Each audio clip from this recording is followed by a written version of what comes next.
in the early hours. You're watching BBC Parliament on BBC Two.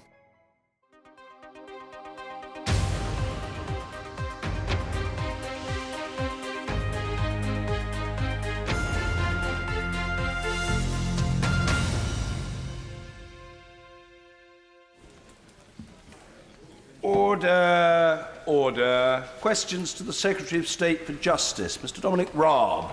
Number one, sir. Chancellor and Secretary of State for Justice. Secretary. Well, first of all, I'd like to pay tribute to the work done by my honourable friend on human rights reform as a minister in this department. He is a great champion of liberty. This government is committed to scrapping the Human Rights Act and introducing a British Bill of Rights. Dominic Raab. Thank you, Mr. Speaker. Can I say at the outset it's an honour to be the first honourable member to welcome the new Justice Secretary and the new front bench team to their posts. Wish them every success. And can I also personally, from experience, reassure that being a lawyer is of very limited value in her department. No offence to the Minister of State.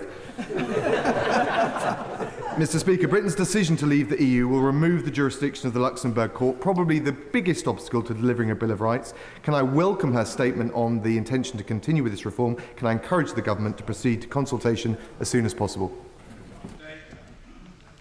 Well, I thank my honourable friend for his question.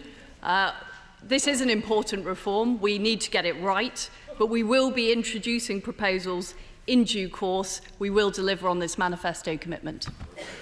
Carl Turner. Thank you, Mr. Speaker. Which convention rights does the Justice Secretary propose to leave out of the Bill of Rights? Well, I thank the honourable gentleman for his question, and I remember with fondness our time together on the Justice Select Committee, where he had many good thoughts to put forward at that time. We will be putting out our proposals in due course that will discuss these issues in detail. But I think one of the important points is what we want to see is we want to see the ultimate arbiter of those rights be the Supreme Court of the United Kingdom. Charlie Elphicke. Thank you, Mr. Speaker. Does the Secretary of State agree with me that one of the problems with the current setup is that the Code of Rights includes many reservations and qualifications which the European Court does not embrace, and a British Bill of Rights can ensure that there's proper balance and that the interests of justice can be served?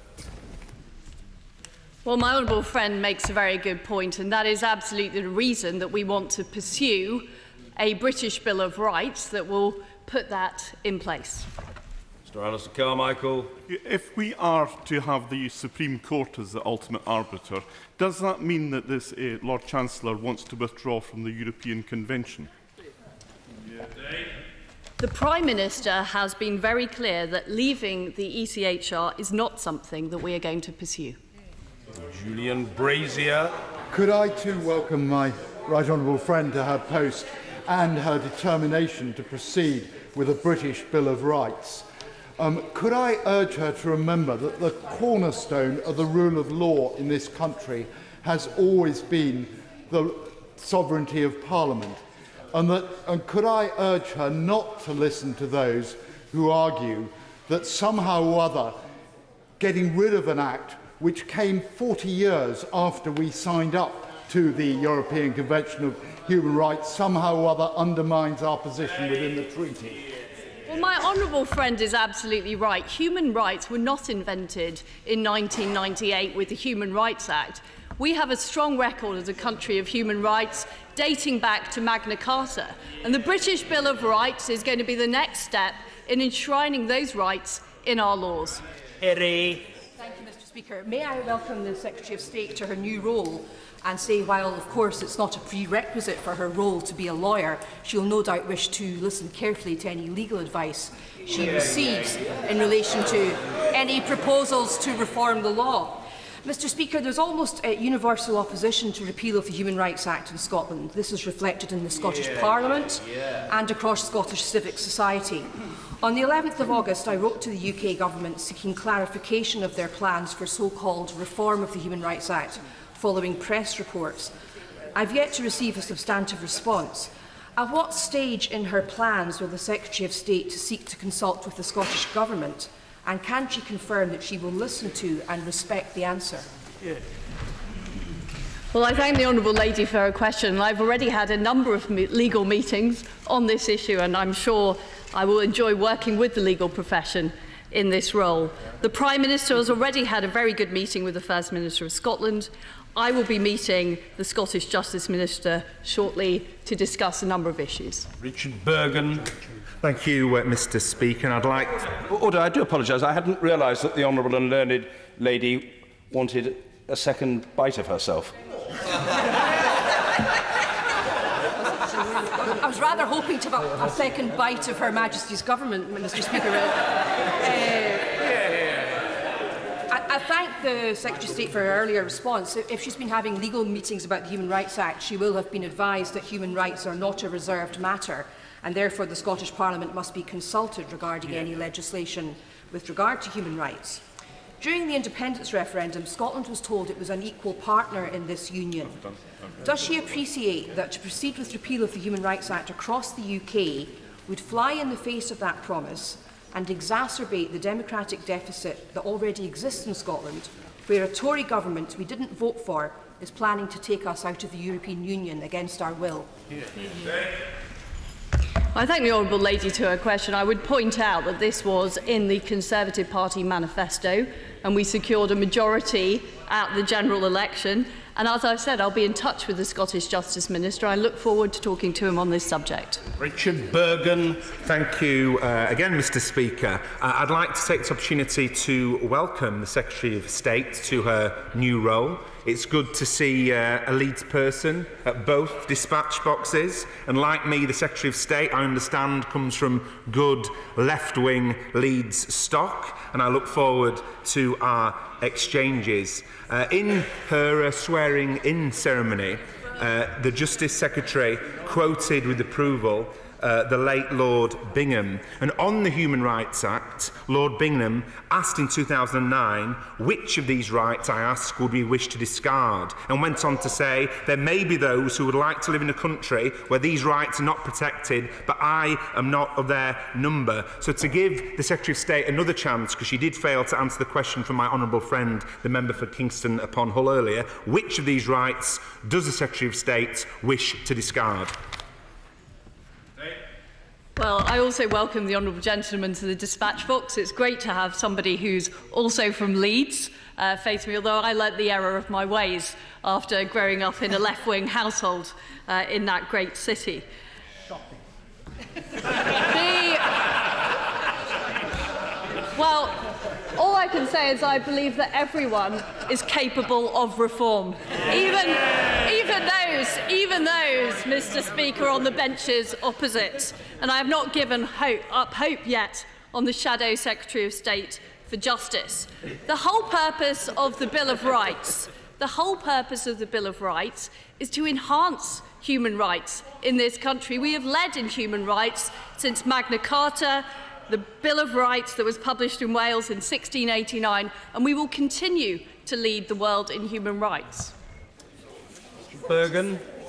Well, thank you very much, the Secretary of State, for that response. But we were very clear that we will replace the Human Rights Act, which isn't working for British people, with the British Bill of Rights that gives the ultimate power to citizens in this country. These were the words of the Secretary of State on the Today programme in May 2015. Given that, and given the answer the Secretary of State has just given, can she explain to the House why she wants to rob the people of Britain of their rights, and will she admit that talk of a so-called Bill of Rights is simply posturing and making concessions to the hard rights of the Conservative Party? Human rights were not invented in 1998 with the Human Rights Act.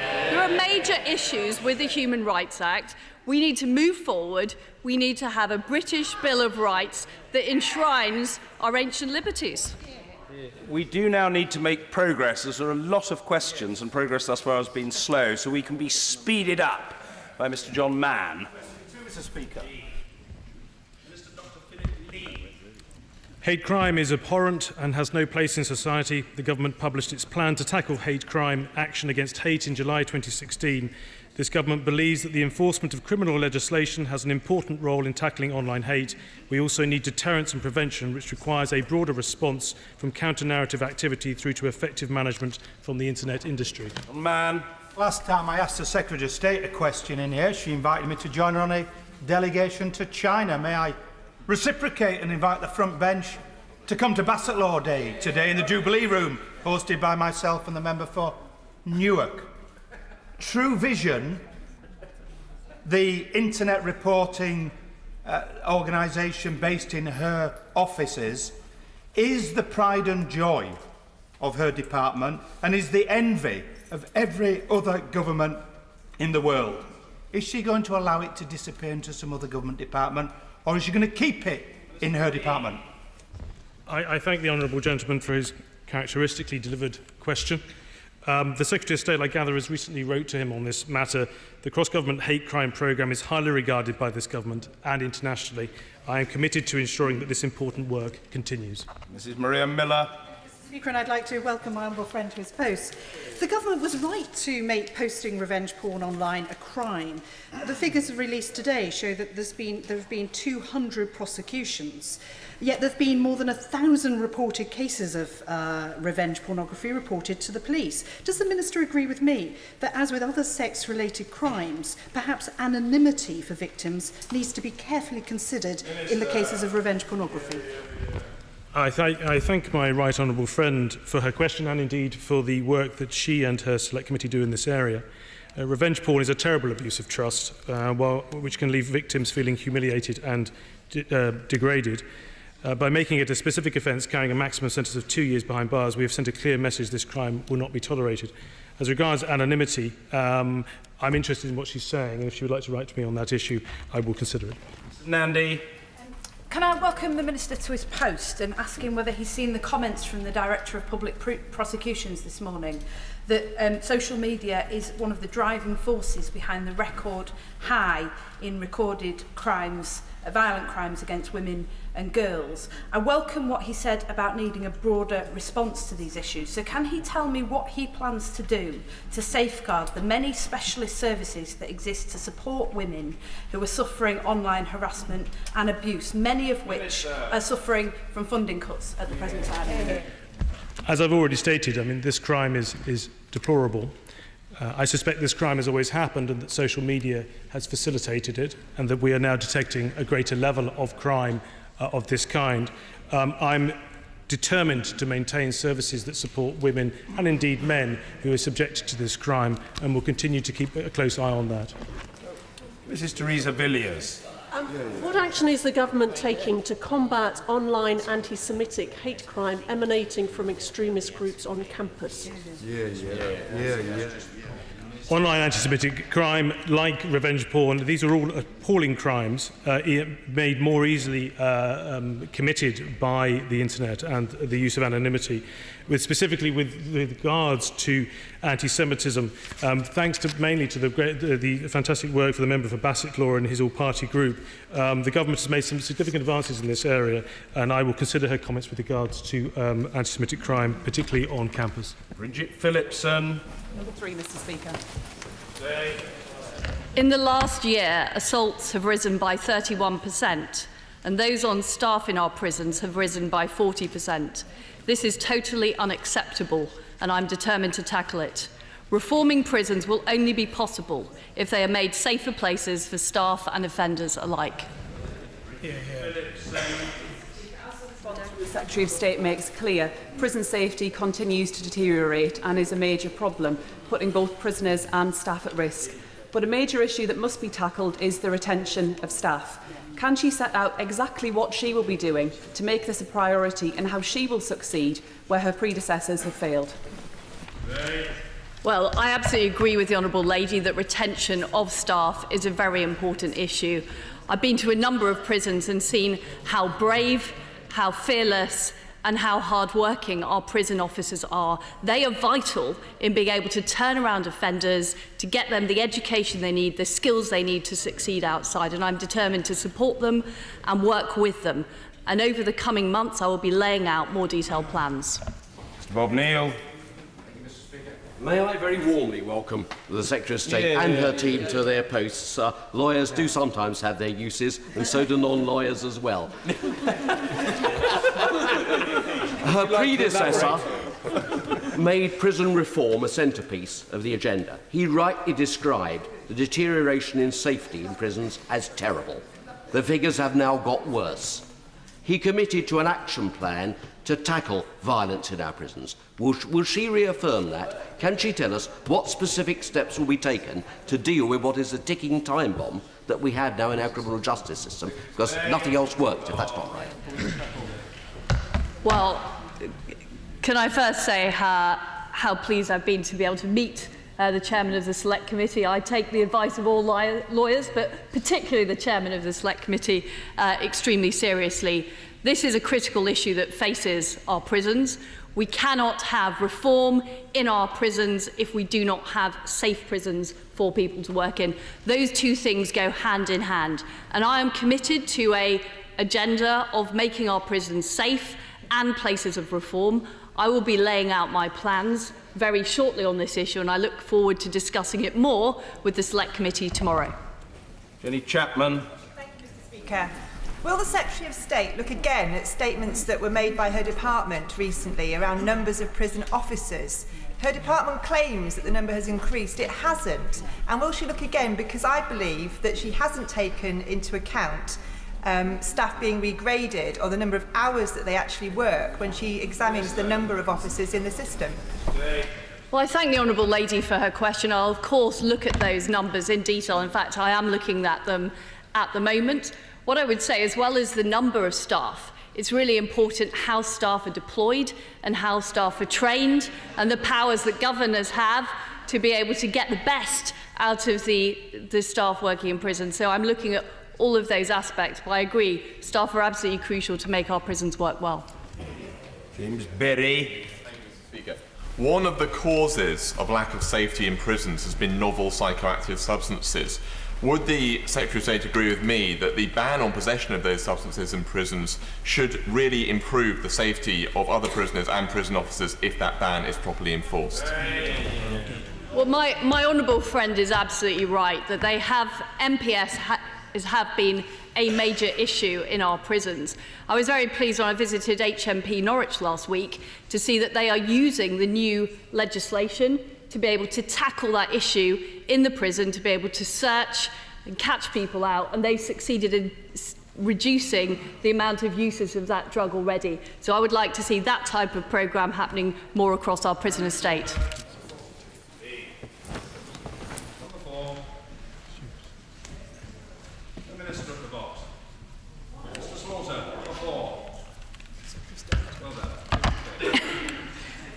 Forgive me, Mr. Speaker, I think the summer recess has taken its toll on my memory of parliamentary procedure. I'm determined to ensure that our prisons are set places of safety and reform. We need to help get offenders off drugs, improve their education, and get the work skills they need so they are less likely to reoffend when they come out. Lady Slaughter. Concentrating.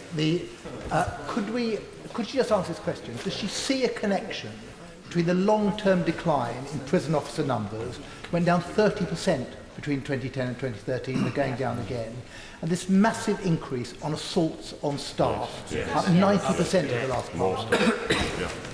Well, I thank the honourable gentleman for his question.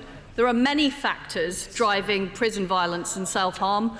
I am looking at the evidence about what will work, what steps we can take, but I'm determined to tackle this. I'm very clear that the current levels of violence we have are unacceptable. Could I also warmly congratulate the Secretary of State and the new ministerial team on their appointments. Of course we need more prison officers in prisons, but could I urge the Secretary of State and her ministers to also look at greater use of prisoners as mentors? Wandsworth is leading the way with 50 mentors teaching education, but we could also do this in terms of both employment for therapeutic use and to cut down the use of drugs. Here. Well said. Well, I thank my honourable friend for his question. Of course, as prison minister, he did tremendous work in this area, and we are very much learning from the work that he carried out in the department. He makes a very important point, and I think We need to look at overall prison culture in some of our best prisons. We do have exemplary work going on, such as mentoring, and we need to make sure that's happening right across our prison estate. Nigel Dodds. Speaker, the Secretary of State may be aware that the head of the prison service in Northern Ireland recently stood down. Attacks on prison staff on the rise. Can she ensure that her department is engaging actively with the Department of Justice in Northern Ireland to see what lessons can be learned and to try to improve safety in prisons in Northern Ireland? Well, I thank the honourable gentleman for his question. I have been in touch with the Justice Minister in Northern Ireland. I look forward to talking to her in due course. Mr David Tredynick. Mr Speaker, may I congratulate the Secretary of State on her appointment too. Isn't a large part of the problem the fact that we have so many Victorian prisons? Does she have any plans for a prison rebuilding scheme? Well, the honourable gentleman is absolutely right. We have a big issue with prisons that are out of date, that are not fit for purpose, that it makes it more difficult for our excellent governors and officers to manage well. I'm pleased to say that this summer we were able to close Holloway prison. We have a £1.3 billion building programme. And what I want to see is new modern prisons built where we can see prisoners get the education, the work they need to succeed in outside life, and close down some of our most dilapidated and out-of-date prisons. In Ryan. Mr Speaker. It is crucial that victims of crime are supported as effectively as possible. The Victims' Code was revised in 2015. Victims of all criminal offences are now entitled to support and from a wide range of organisations as well as criminal justice agencies. The reforms we are making to our courts will significantly improve services for victims and their families, for example, to give evidence remotely and digitally. Ryan. Tell the Minister that there have been over 23,000 individual crimes reported in Enfield over the past 12 months, and for far too long the victims of these crimes have been forgotten and ignored by the criminal justice system. Given that the Victims Commissioner supports the introduction of a law for victims of crime, when will the government fulfil its election manifesto commitment to bring forward legislation on this issue? I thank the Honourable Lady for her question. We want to make sure all vulnerable and intimidated witnesses can give their best evidence in court and feel less anxious. We are committed to making sure victims of crime get the support they need. We have protected the overall level of funding for victims across the spending review period and have announced funding of over £95 million in 2016-17 to fund critical support services. We will bring forward our legislation as promised in due course. Mr Philip Davis. Speaker, victims of crime want to see the perpetrators of that crime properly punished. Is the Minister happy that prisoners are automatically released halfway through their prison sentence, no matter how disruptive they are, or no matter how much of a threat they still pose to the public? Or does he agree with me that prisoners should serve their sentences handed down by the courts in full? I thank my right honourable friend for his question. The purpose of justice and the purpose of the justice system must be, I think, the primary goal must be to reduce reoffending. If somebody in prison has been assessed and is deemed not a risk to society and has been properly rehabilitated, I think it is in the best interest of that individual and society for that person to be released. Mr Greg Mulholland. Thank you, Mr Speaker. Too often, victims of criminal driving, they and their families are not actually treated as victims of crime, and they're told that they were involved in an accident. When can that culture be changed, and can the Minister also tell the House finally when we will get the review into sentencing of these types of offences? And thank you, the honourable gentleman, for his question. This, I don't believe, is part of my purview. However, if he could write to me, I by all means will reply to him on this issue. I agree with him that victims in these situations do need more protection. I think the culture does need to change. Mr Philip Holloway. The best ways to ensure that justice is served is to ensure that victims have the chance to make a victim impact statement to the court, but this doesn't always happen. What can the Minister do to ensure that this happens in every case? I thank the honourable gentleman for his question. As I understand it, they are getting more opportunity to do this now because of the opportunity to do this online. I would agree with him that I think this is something that should be possible. Richard Bergen. As has been mentioned earlier, Mr. Speaker, today's report on violence against women and girls shows an increase in prosecutions. However, victims' charities remain concerned about their futures, as was stated by the Chair of the Association of Police and Crime Commissioners Supporting Victims Group when asking the Ministry to clarify funding available to PCCs earlier this year. Now, the Minister told my honourable friend, the member for Wigan, that he will be, to quote, keeping an eye on this matter. Keeping an eye on the matter is not good enough with respect. Will the Secretary of State now confirm victims' services will receive the full funding that they require? The Victims' Services budget has increased significantly from £48 million in 2010-11 to around £95 million in the current financial year. In 2016-17, for example, we've allocated around £7 million to 99 rape support centres, providing therapeutic and practical help to male and female victims of rape and child sexual abuse. I do not recognise the description that the Shadow Minister has given. This government is committed to protecting victims, particularly women who've been victims of crime. Burton. Number 6, Mr. Speaker. Mr. Speaker, the illicit use of mobile phones in prison undermines security, order and control, and has been linked to many forms of criminality. This government is determined to take action to stop its use. Warburton. Thank you, Mr. Speaker. The connection between technology and radicalisation by the dissemination of extremism in prisons is one of the most critical challenges we face. Will my honourable friend continue to do all that's possible to ensure that prisoners who already face difficulties re-engaging with society do not have that difficult task made impossible by those who would use mobile phones and technology to spread extremist poison? My honourable friend will no doubt have seen the government's response to the review on extremism. I can assure him that we will continue to work tirelessly to ensure extremist ideologies are not spread by any means, including mobile phones. Davis. There's been reports, Mr. Speaker, in Swansea Prison of people simply throwing mobile phones over the wall, which provides anonymity for prisoners to indulge in all sorts of criminal activity. What is he doing about this sort of thing? The Honourable Member makes a very important point. Indeed, every governor I have spoken to in the last 6 weeks has mentioned the growing problem of illegal mobile phones in prison. I believe that technology is vital to detect and block these phones, and that is why, in addition to the range of technologies already deployed across the prison estate, we have held a high-level meeting with mobile network operators, asking them to use their expertise to develop new technological solutions to deny mobile phone signals in prisons. As responsible businesses, I expect these operators to fully cooperate. Mr. David Nuttall. Speaker, question 7. There is and there will be an appropriate level of court provision for the people of Bury. Mr. David Nuttall. Thank you, Mr. Speaker, and I warmly welcome my honourable and learned friend to his new role and thank him for that brief reply. Whilst court provision might be regarded as adequate now, what is important is that it continues to be adequate in the future. And so, with a new Lord Chancellor and a new ministerial team, could I ask that they look again at the proposals for North Manchester, particularly at the consequential effects on, for example, the police budget, as the police will be faced with longer journey times when they attend court? Immensely indebted to the honourable gentleman, nevertheless. Minister.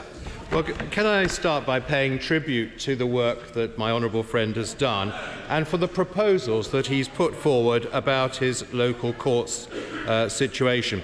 And he will know, as a lawyer as well, that we're investing a huge amount of money, £1 billion, to transform our courts and tribunals. And this modern technology improves efficiency and means fewer people need to attend court in person. But there are excellent facilities available to the people of Bury and Manchester, which has some of the best courts in the country. Mr. Andrew Gwynn. But the Minister will know that the proposals across the whole of Greater Manchester are quite far-reaching and controversial in parts of that city region. Can he explain to the House precisely what has been agreed with the Greater Manchester Combined Authority in the Memorandum of Understanding that his department has signed with them, and whether or not that means that the Combined Authority can look again at some of those court closures? Well, of course, he'll realise that none of these decisions are taken lightly and that it is important to work closely with local government, and that's exactly what's been happening.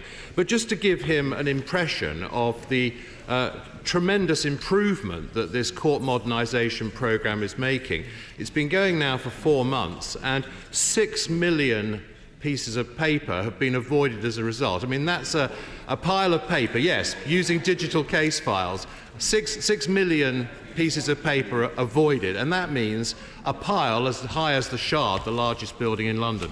Oh, I don't know. Huntingdon is a splendid part of the world which deserves to be very effectively represented by the honourable gentleman whom I've known for a quarter of a century, but it's a long way from Bury, to which this question exclusively relates. We'll hear from... Oh, dear! We'll hear from... The question's about Bury, I say to the young fella. He can come in later, and we look forward to hearing from him. John Pugh.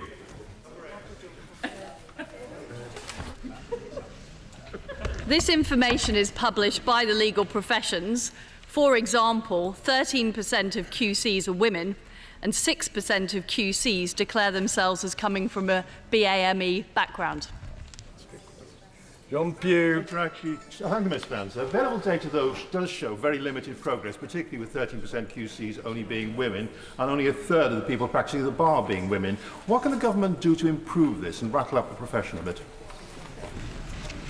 Well, I thank the honourable gentleman for his question. We want a justice system that works for everyone. We want a legal services industry that uses all of the talent in our country. I've already had very positive conversations with the Lord Chief Justice, who is keen to improve diversity figures in the judiciary, and I'm due to meet the Bar Council shortly to talk specifically about the bar. Mike Wood. Speaker. What assessment has my right honourable friend made of opportunities to increase apprenticeship-based routes into the legal professions and the prison services to increase social mobility? Well, I thank my honourable friend for his question. I'm a huge fan of apprenticeships. With the new apprenticeship levy, that brings a big opportunity for some of our large legal services firms, but also right across the board to increase their number of apprenticeships. And it's certainly something that I will be talking to them about over the coming months. Richard Bergen. At one London provider of legal education, fees for the academic year ahead are as follows. Nearly £11,000 for the graduate diploma in law, over £15,000 for the legal practice course, and near to £19,000 for the bar professional training course. On top of the cost of university education, these fees are beyond the reach of many people from ordinary backgrounds. Given this reality, how will the Minister ensure a diverse legal profession? Well, I thank the honourable gentleman for his question. I have been discussing this right across the legal profession. I think one of the issues we have is that the younger end, we're actually seeing a lot more diversity. The question is how people progress through the pipeline. What I'd like to see is more transparency so we can look at people moving through the system. But I've got no doubt that the Lord Chief Justice and leading judges want to see more diversity. They're very keen to work with me on this agenda. Jason McCartney. Number 9, please, Mr. Speaker. With your permission, Mr. Speaker, I will group this with question 15. Prisons must become places of rehabilitation where offenders can change their lives and turn away from crime. Addressing health needs, including mental health, is key to creating a safe and rehabilitative environment for prisoners. We are committed to meeting the mental health needs of prisoners. All prisons have procedures in place to identify, manage and support people with mental health illness. Jason McCartney. Thank you, Mr. Speaker. Can the Minister confirm that governors are going to have new powers and abilities to run their own mental health and health budgets? And will that also include co-commissioning of mental health services with local CCGs? I thank my honourable friend for his question. The approach going forward is under consideration at present. I think the governors have an important part to play in helping to structure healthcare services within their prison. Sir David Amis. Does the department have a precise figure for the number of people in prison at the moment who have mental health issues? And would my honourable friend reassure me that prison staff are adequately trained to deal with those people who exhibit mental health issues? I thank my right honourable friend for his question. Based on Ministry of Justice, on a Ministry of Justice survey, 49% of prisoners were assessed as being at risk from anxiety and/or depression, and 16% reported symptoms indicative of psychosis. Department of Health figures, however, are somewhat different. North of 90% of prisoners have a mental health problem if you include substance misuse. This is an area in which I'm seeking more data. We are committed to meeting the mental health needs of prisoners, which is why all new intake prison officers receive mental health awareness training as part of their entry-level training. Ziana Berger.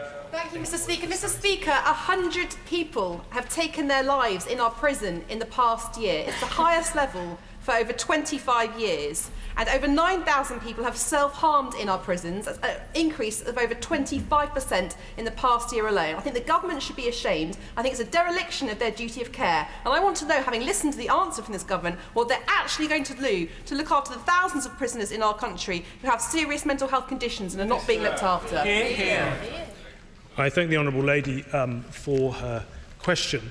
The etiology of mental health is pretty complex. The genesis of problems don't just occur in the terms of a parliament. The system in place in terms of mental health care and the continuity of care for people pre, during and post their stay in prison is clearly not where it should be, and I would argue that that has been the case for many decades. And I have been asked to look at this and will be doing so, but this is a huge area and very complex, and I'm not about to make commitments at the dispatch box on it as a consequence. Fiona McTaggart. But there's a particular risk for women in prison. 30% of women prisoners have had a previous admission for a psychiatric problem before they went into prison. And in the last year, 11 women have killed themselves. My impression is that this is because the last Secretary of State did not focus on the recommendations of the Causton report, which would have ensured a better level of mental health for women in prison. What is this minister going to do on the Causton report and on women in prison? I thank the Honourable Lady for her question. I've read the Causton report, and it is a good report. It was published in 2007. And it is still relevant to today and has some intellectual coherence with the Charlie Taylor report with regards to youth offenders. I will be looking at it, and I'm personally persuaded of some of the arguments within it. But the idea that the former Secretary of State was in any way not keeping a close eye on this, I've seen no evidence of that. Caulfield. Mr. Speaker. We will always have prison places to fulfill the orders of the courts. Those convicted of sexual offences are just one cohort of a range we manage daily across the estate. And in doing so, we'll make sure estate capacity is realigned to meet the demand for places, including those convicted of sexual offences. Maria Caulfield. I thank the Minister for his reply. HMP Lewis in my constituency has seen a huge surge in prisoners there for sexual offences, either on remand or serving a sentence. This is putting massive pressure not just on staffing but space and resources. What specific help can you, Minister, give HMP Lewis? Well, the Honourable Member makes a very valid point. Those charged with sexual offences at HMP Lewis and in general are held in separate units that provide suitable accommodation for their offending behaviours. Perhaps I can reassure her that the prison received £153,000 of the government's £12 million fund for safety and plans to spend this on staff, which will focus on safety and violence reduction. There is a recruitment drive going on at the moment. There will be staff are being vetted, and I know that a number of staff will be starting imminently. Barry Sherman. Speaker, surely the Minister would understand that whether it's prisoners who have been tried and convicted for crimes of a sexual nature, or prisoners with mental health problems or other problems, it is the quality of management of our prisons that must give us all great concern. When my select committee looked at education in prisons, we kept coming back. The culture of the prison comes from the top and is supported by well-trained and well-educated prison officers. answers. Mr. Speaker, on this rare occasion, I agree entirely with the honourable gentleman that the quality of the leadership in a prison makes a huge difference to the regime, makes a huge difference to how staff are inspired, but also how you can rehabilitate offenders. That is why those on this side of the House are arguing for prison reform, where we empower these governors, give them control of budgets, and enable them to get local resources to meet the needs of offenders. McIntosh. Number 11, Mr. Speaker. Mr. Speaker, with permission, I'd like to group questions 11 and 16. Most offenders arrive in prison with very low levels of educational attainment, very high levels of substance misuse, and often very poor histories of employment. I believe modern prisons have a purpose to keep the public safe and tackle each of these issues so prisoners have the foundations to secure and hold down a job on release. McIntosh. I'd like to thank my honourable friend, but I've recently visited prisoners from my constituency who told me that offenders do not have access straight away on their release to national insurance numbers, bank accounts, or to unemployment benefits. Can you let me know what steps the government are taking to improve this? I agree with the honourable member that if through the gate services, as we call them, are to work and to stop reoffending, things like national insurance numbers, bank accounts need to be in place. There are a series of programs in place to tackle this, including an offender banking program, which opened about 5,000 new bank accounts every year. First glove. Mr. Speaker, the Minister has rightly identified the fact that the research shows that employment after custody greatly reduces the chances of reoffending. And so what work is the Department doing with the Department for Work and Pensions to make sure that not only offenders find work after they leave prison, but also that they stay in work? Yeah, to tackle the challenge, and it is a challenge, of getting prisoners work when they leave, the honourable member has rightly identified that it requires a concerted effort across government, but also locally across the community. Every prisoner has the opportunity to meet with a DWP work coach before their release, and the role of the work coach is to guide them towards employment. Work coaches can also ensure that a prisoner knows their national insurance number and also get the other services they need to be able to make the appropriate transition into the community. When many prisoners are already on short-term sentences for under 9 months and are very often in prison for very short periods, could he give some advice as to how governors are going to be judged on placing those prisoners into employment when the challenges are very difficult? Well, I've met with a number of governors since I've been appointed to this job, and most governors will tell you what they want is they want to be empowered to match resources to the needs of prisoners in their prison, working with local employers, but the whole community. And I think that is what governors want. But the other point I'll make is that this is not just the responsibility of governors. If we want prisoners to go out there and to be able to find work, then businesses have a role, the community has a role, and we all have a role, because if prisoners leave and have jobs and can restart their lives for the better, we all benefit. Malhotra. Speaker, more than 60% of young people within the justice system have a communications disability, and more than a third of young offenders have speaking and listening skills at the level expected for an 11-year-old. With these skills being fundamental for the ability to hold down a job, will the Minister update the House on what assessment the government makes of speech and language support need and how well that need is being met? Minister. The honourable member is obviously right. A lot of prisoners arrive at prison with huge learning difficulties and disadvantages, and that's well documented. I think what we need is sort of individual programmes tailored to the needs of the prisoner, and the way to do that, as my right honourable member, the Secretary of State, said, is to empower governors to work with probation companies, rehabilitation organisations to deliver these programmes. You say to the Minister, I wrote a little report on this matter myself in 2008, a copy of which I dare say he'll find either on the internet or in the House Library if it's of interest to him. I'm sure the honourable gentleman does. We're immensely grateful to him. Mr. Neil Parish. Number 12, Mr. Speaker. Fewer than half of the people entering our prisons have basic standards of English and maths. This is a huge problem because we know low levels of education can prevent people from securing jobs on release and leading law-abiding lives. Neil Parish. And thank you, Mr. Speaker. The Secretary of State is quite right in saying that in order to get a job, the need to have both literacy and numeracy are so essential. So should we actually be putting more resources into educating prisoners on release to be able to get jobs? Well, my honourable friend is absolutely right. The fact is, too many people enter our prisons without those skills, but we need to use that time in prison to help those prisoners gain those basic skills so they succeed outside. What we have started doing is measuring, so testing prisoners as they enter prisons. What I'm keen to see is we measure the progress made during their stay in prison so we can hold governors accountable for that. Speaker, could the Minister confirm that there will be no return to the policy on banning books for prisoners? I confirm that books are freely available in prison. Mr. Edvezi. I warmly welcome my right honourable friend to her position.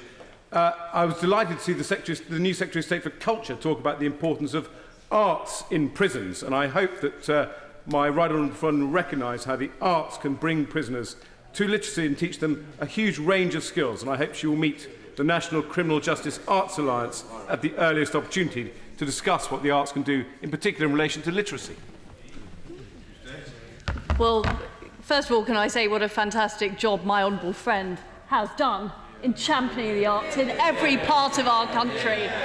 And his legacy lives on, and it will live on in our prisons. I think the honourable gentleman is overcome with emotion. What a happy day for the fella. Mr. Gregory Campbell. Speaker, what discussions will she have with Justice Departments in devolved legislatures across the United Kingdom to ensure that best practice is replicated in improving literacy right across prisons in all of the United Kingdom? Well, I'm looking forward to meeting my counterparts right across the United Kingdom and discussing these critical issues because it's a challenge that we all face. We're running late, so extreme brevity is now required. Kate Holland. Mr. Speaker. The government's reform programme is intended to deliver a simpler modern justice system that is available for everyone. Thank you, Mr. Speaker. East Lancashire, which includes my constituency of Blackburn and up to 5 other constituencies, has only one legal aid solicitor's firm to deal with housing. What is the Minister going to do about this desert of legal advice centres? It is important that there should be legal aid available, and it is in housing cases, as it is in the most important cases where people's life or liberty or home is at stake. It's also available in domestic violence cases and cases where children may be taken into care. So I'm grateful to the Honourable Lady for highlighting this issue, of course, but let's be clear that legal aid in housing cases is something that's available, and of course there's a national helpline as well as the services of lawyers across the country. Order. Topical questions, Mr. Douglas Garswell. Question number 1, please. I'm proud to take on the role of Lord Chancellor and Justice Secretary, upholding the rule of law and reforming our justice system. I'm determined to ensure our prisons are places of safety and reform, where offenders can get off drugs, improve their education, and get the work skills they need so they are less likely to re-offend. I'd like to pay tribute to our brave prison officers and probation staff. And I will, over the next couple of months, be laying out my plans for prison reform and setting out plans to modernise the courts to ensure we continue to have a world's leading justice system. Well, Sir James Munby was asked to undertake a review of the family courts in August 2014. Can the Minister update the House on any progress in opening up the family courts and ending the secrecy that can lead to injustice?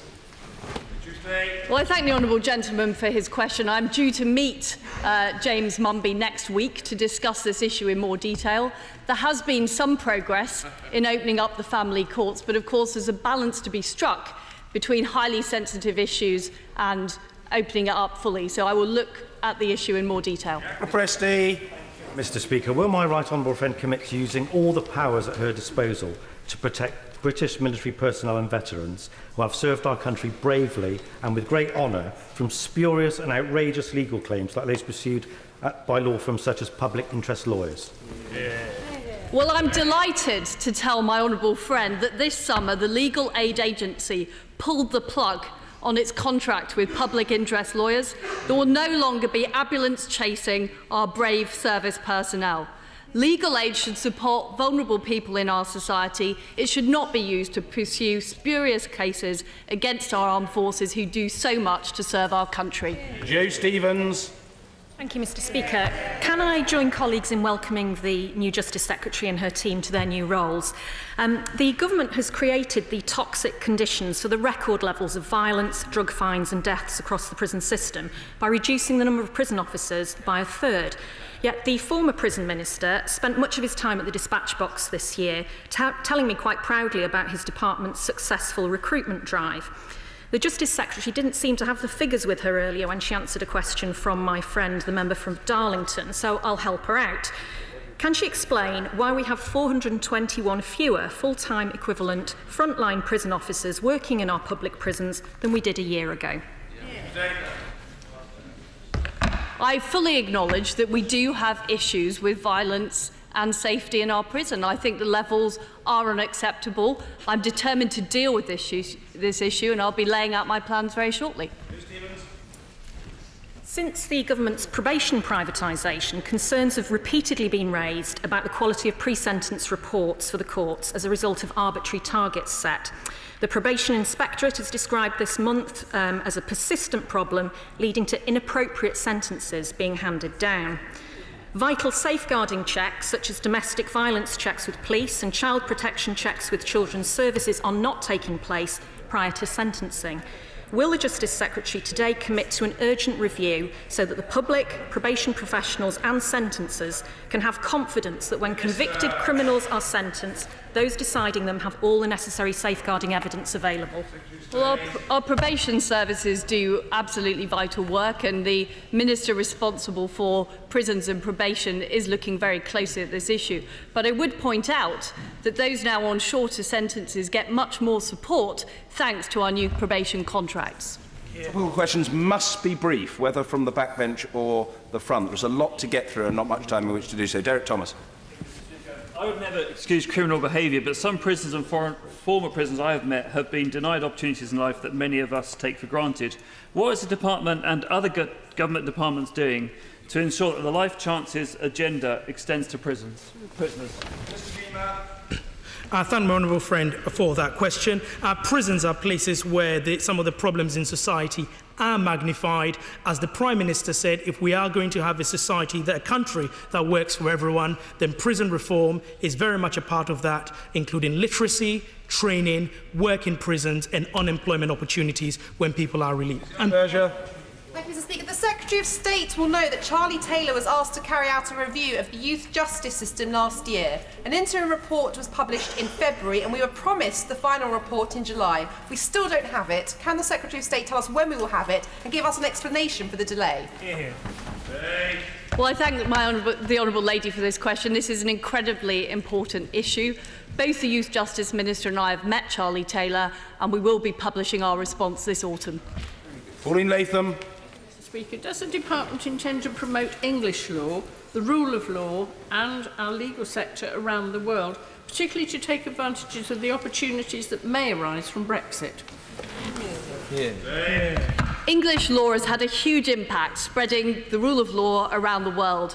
It's the law of choice in over a quarter of jurisdictions, and Brexit gives us even more opportunities to promote this. I will be championing our £25 billion legal services industry as a key part of post-Brexit global Britain. Paul Bromfield. Speaker, the Justice Select Committee has expressed concern that judges are now reporting that they hear no money claims at all, claims that were brought by workers in low-paid sectors and which often succeeded. So when will the government publish the review of the impact of employment tribunal fees, which is now 6 months overdue, and act to restore justice for low-paid workers? Can I just start by welcoming the Justice Committee's report on court and tribunal fees? We are intending to respond, and we're also going to publish the review of changes to employment tribunal fees in due course. This is an important area, and we will do that. Wendy Morton. Speaker, I'd like to ask the new Secretary of State about the treatment of women giving birth in prisons and those with young children, and whether she will do more to ensure that children have access to their mothers and, where appropriate, their fathers, and can be as near to them as possible. Thank the Honourable Lady for her question. 100 babies resided in mother and baby units in English prisons in 2015. Prisons do an excellent job making these environments as pleasant as possible, and babies are able to spend time away from the prison with nominated carers. However, knowing the importance of the early years for child development, it is essential that we consider alternative ways of dealing with female offenders, including those with young children and babies and other caring responsibilities. Green. The Secretary of State alluded earlier to the closure and imminent sale of Holloway Prison, and she may be aware of the wish to site a women's centre on the site. Discussions are taking place, I understand, with the Mayor of London, and I wonder if the Secretary of State could confirm that she and the government will play its part in ensuring an outcome which secures services for women on that site. Well, I thank the Honourable Lady for her question. I'll be very interested in looking more at the details of that proposal. Speaker, following the closure of the Buxton Courthouse in my constituency, the previous minister decided, following my representation, that the work should go to Stockport, not Chesterfield, as was originally intentioned. A sign has now appeared on the disused courthouse saying the work has gone to Chesterfield.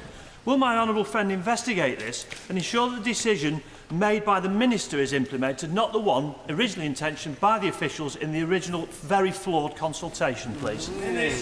Well, I'm grateful to my honourable friend for having raised this issue with me, and he'll be pleased to know that I've had the notice taken down.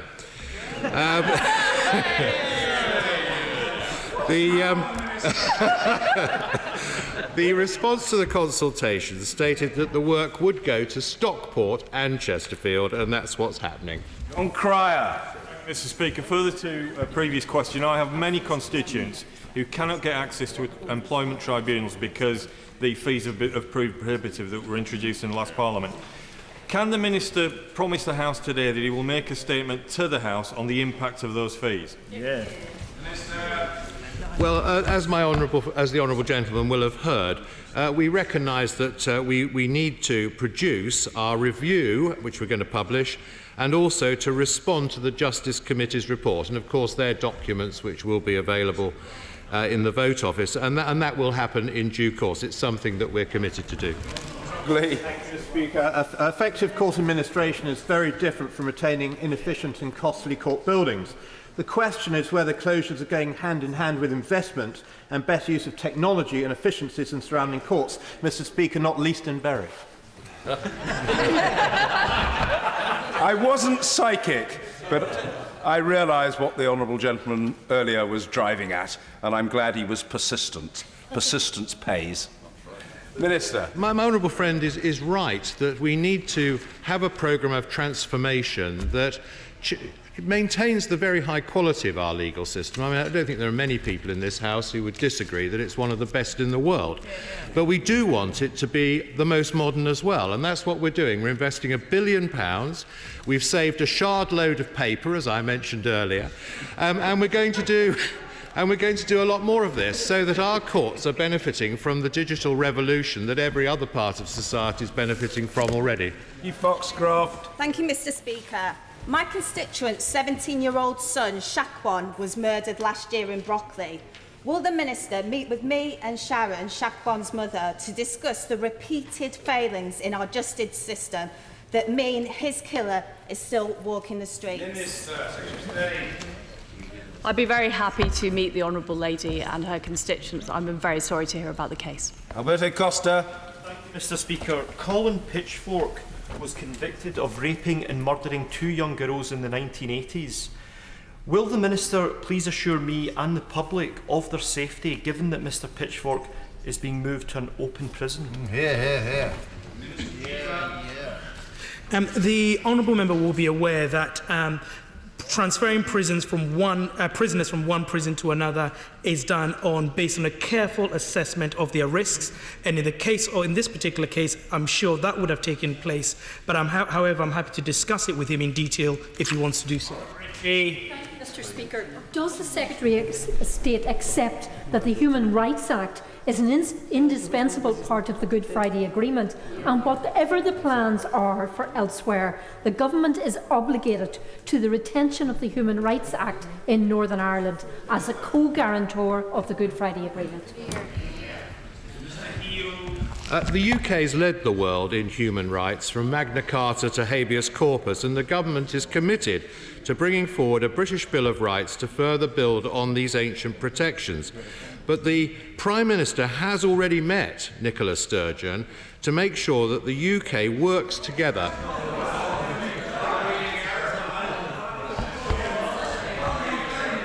and intends to meet. We intend to meet. We intend to meet, as the Secretary of State said, all those across the United Kingdom who have concerns about it.